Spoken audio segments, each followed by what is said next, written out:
Baik, Assalamualaikum warahmatullahi wabarakatuh.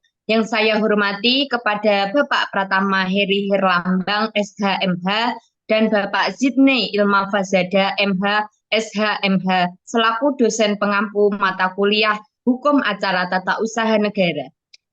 Kami dari kelompok 12 akan mempresentasikan hasil diskusi kami mengenai upaya hukum. Sebelumnya, perkenalkan terlebih dahulu. Saya Eka Febriantika Nur Afifah dengan NIM akhir 032. Untuk selanjutnya rekan saya. Dewati Nur Hasanah dengan NIM akhir 020. Ahida Lainatu Syifa dengan NIM akhir 033. Saya Titis Kurniawati dengan NIM akhir 035. Baik, untuk selanjutnya pemaparan materi akan dilanjutkan oleh rekan saya. Baik, yang pertama kami akan membahas mengenai definisi upaya hukum. Jadi kami membagi menjadi dua. Yang pertama menurut Prof. Sudikno Mertokusumo, upaya hukum adalah upaya atau alat untuk mencegah atau memperbaiki kekeliruan dalam suatu putusan. Selanjutnya, definisi lainnya yaitu upaya hukum merupakan suatu instrumen hukum atau sarana untuk memperbaiki kesalahan suatu putusan pengadilan. Selanjutnya,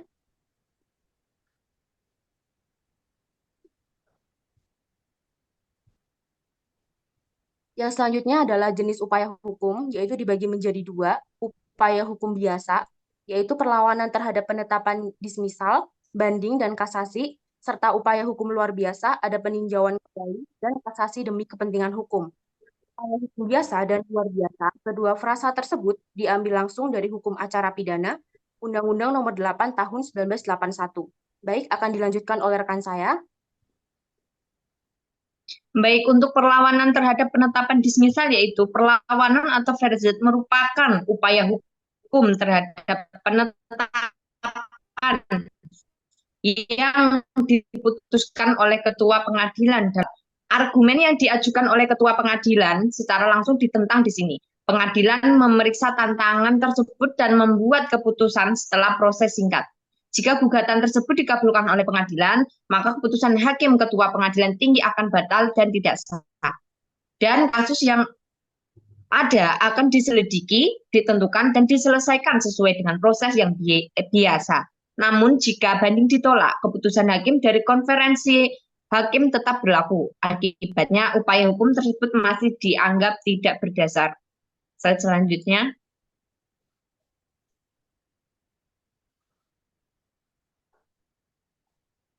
Baik, untuk banding sendiri yaitu banding adalah upaya hukum yang bisa dilakukan oleh salah satu pihak atau kedua belah pihak dalam suatu perkara yang tidak puas dengan putusan pengadilan tingkat pertama.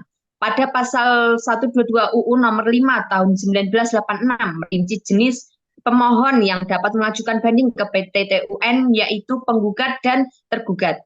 Pihak ketiga yang mempunyai perselisihan dengan tun dan permohonannya sebagai penggugat intervensi disahkan oleh pengadilan juga dapat mengajukan permohonan pemeriksaan pada tingkat banding berdasarkan pada pasal 83 ayat 3 UU nomor 5 tahun 1986, yaitu yang pertama putusan pengadilan yang dapat diperiksa di tingkat banding, yang kedua tenggang waktu, yang ketiga tata cara, dan yang keempat pemeriksaan, dan yang terakhir yaitu putusan. Untuk selanjutnya akan dilanjutkan oleh rekan saya.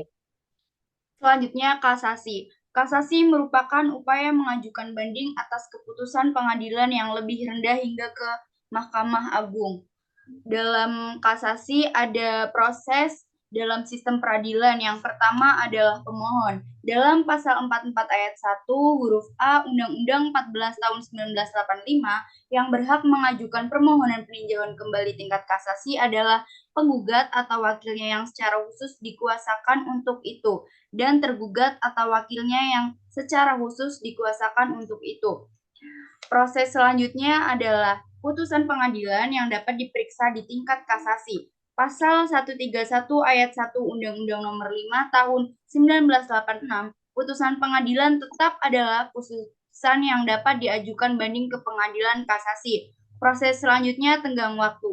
Berdasarkan ayat 1 pasal 46 Undang-Undang Nomor 14 Tahun 1985, Pemohon mempunyai kurun waktu 14 hari terhitung sejak tanggal diterimanya putusan MA tentang PT UN untuk mengajukan permohonan peninjauan kembali. Proses selanjutnya alasan. Pada pasal 30 ayat 1 Undang-Undang Nomor 14 Tahun 1985 dan Undang-Undang 5 Tahun 2004, MA pada tingkat kasasi mengosongkan putusan pengadilan yang lebih rendah dan lingkungan hukum secara keseluruhan karena tidak memiliki kewenangan, penerapan yang salah, dan kegagalan untuk mematuhi aturan yang ada pada undang-undang. Selanjutnya, tata cara. Kontra memori kasasi dalam kurun waktu maksimal hari berlaku dan pihak lawan atau pemohon memperoleh salinannya. Proses selanjutnya pemeriksaan. MA melakukan pemeriksaan tingkat kasasi jika diperlukan melakukan tindakan mendengar sendiri para pihak atau para saksi dan memerintahkan pengadilan tingkat pertama. Proses selanjutnya putusan. Pengadilan tingkat pertama wajib menyampaikan pemberitahuan putusan MA kepada para pihak dalam kurun waktu 30 hari sejak diterimanya putusan dan berkas perkara. Selanjutnya akan dilanjutkan oleh rekan saya.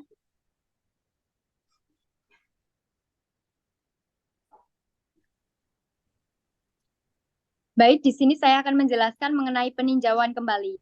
Upaya hukum peninjauan kembali dapat dipertimbangkan dalam situasi berikut. Yang pertama, adanya kebohongan oleh pihak lain yang baru diketahui setelah adanya keputusan. Yang kedua, dokumen atau bukti penting yang tidak tersedia saat persidangan ditemukan setelah perkara diputus. Yang ketiga, suatu hal yang diberikan tidak lagi diperlukan diminta. Dan yang keempat, ada sebagian tuntutan yang diputuskan tanpa dasar pemikiran yang jelas. Yang kelima, ada ketidaksepakatan antara pihak-pihak yang memiliki keahlian sama mengenai fakta yang ada. Yang terakhir, terdapat kekeliruan atau kesalahpahaman dalam surat putusan hakim.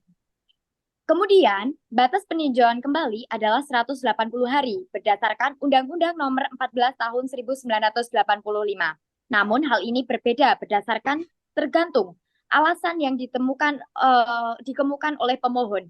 Jika pemohon meninggal dunia saat permohonan diproses, maka anggota keluarganya yang akan menggantikan. Pelaksanaan putusan setelah adanya hukum tetap dikatakan berkekuatan hukum tetap apabila tidak melakukan upaya hukum yang dilakukan oleh para pihak keduanya.